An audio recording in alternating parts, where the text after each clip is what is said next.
First of all, give us a sense of just how big you are in Mexico. In terms of the company, we're probably the largest individual developer in the retail asset class, in the hospitality asset class, and then because we're in so many things from industrial, manufacturing, condominiums, et cetera, we're probably top 2, top 3 developer in the country today. So why are you there?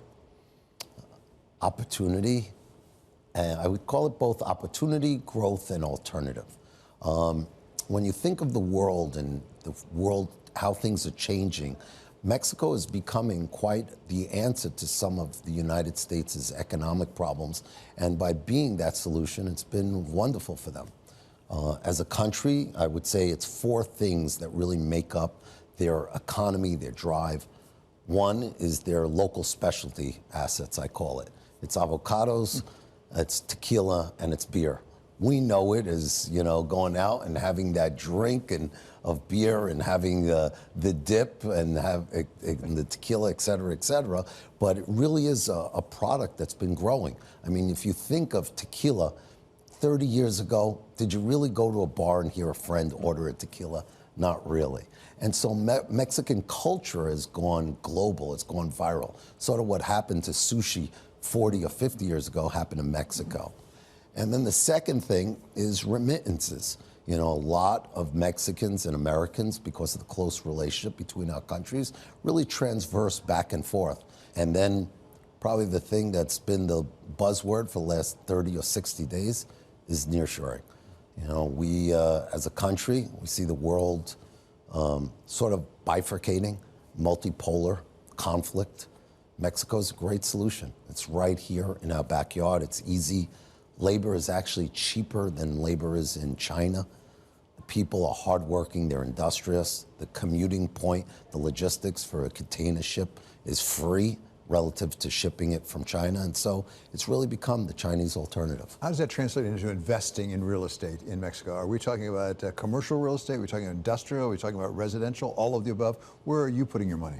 We were heavily in retail. We believed in it as an emerging market country.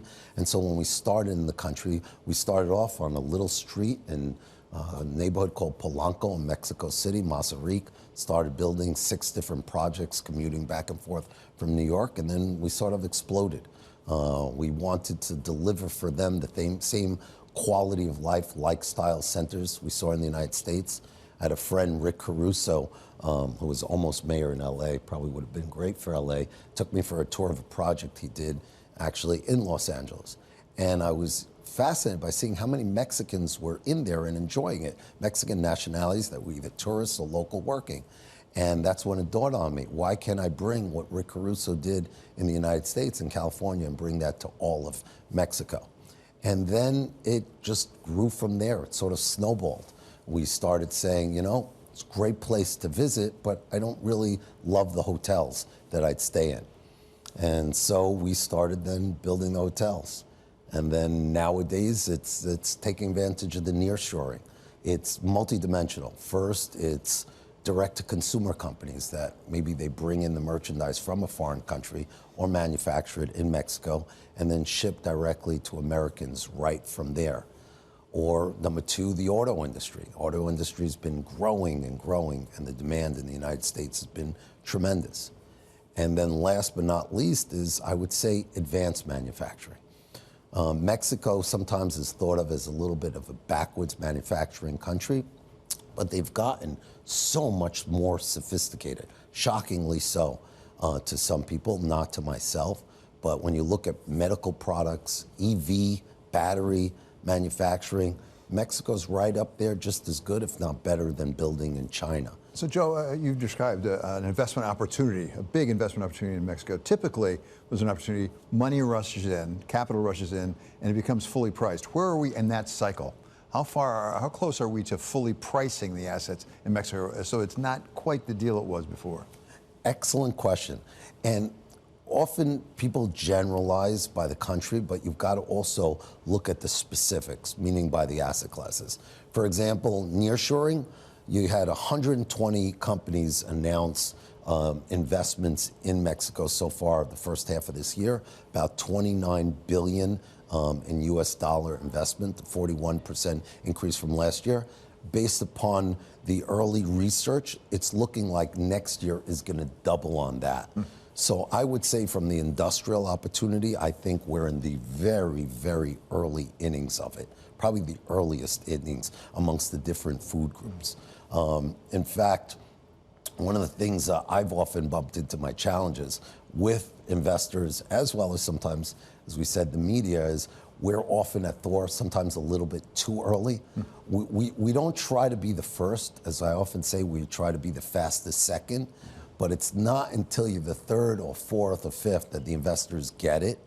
And same thing happened with us in investing in Dubai, as you and I had spoken about, 4 years ago. Same thing happened to us talking about red states versus the blue states and investing in red states 15 years ago. And we think this is another one of those golden opportunities where we're early. We're just in the beginning of the second inning with a lot of runway. And those investors that act quickly now to mine that opportunity will get that benefit. If they wait, call it 3 years or 4 years or 5 years, then it starts getting priced in.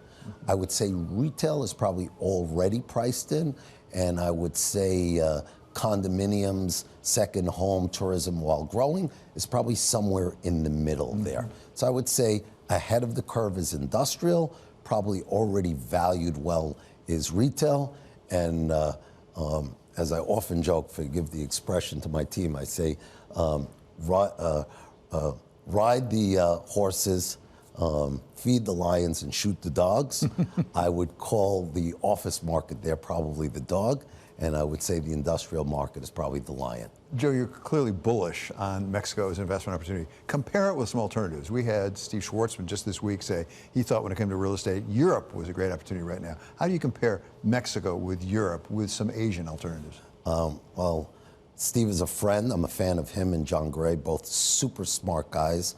We often compare notes and look at ourselves as a miniature version thematic investor that then develops specialties in different areas. So I don't doubt what he's saying. We've got an office in most of the major metropolitan cities inside of Europe, very active market for us.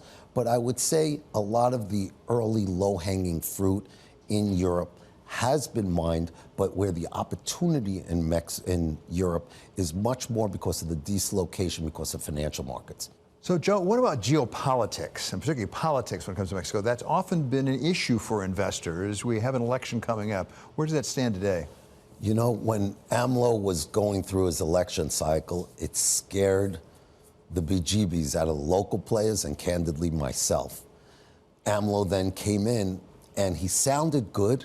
He was a good hearer of what people were saying, but wasn't a good listener, I'm sorry to say.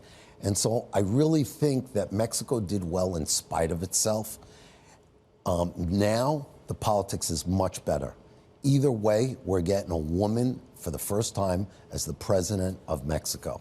It'll either be Claudia Sheinbaum or it'll be Xochitl Galvez. Both of them pro-business, listeners, touching their communities and really caring about their constituents at all levels and not just considering rhetoric to be the answer. They're thoughtful about the jobs, et cetera. So I would say that's probably my overall number one most exciting thing today that I'm excited about the future of Mexico for the business community.